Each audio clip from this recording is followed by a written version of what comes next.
Maintenant, nous allons apprendre comment faire un diagnostic et une découverte de la personne. Comment faire pour gagner cette information qui vaudra de l'or dans la suite de la négociation. Une négociation, ça se gagne souvent avant d'avoir des offres.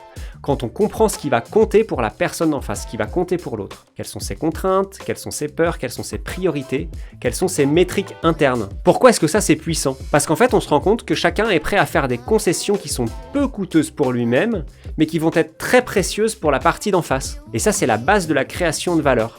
Comment est-ce qu'on va faire techniquement?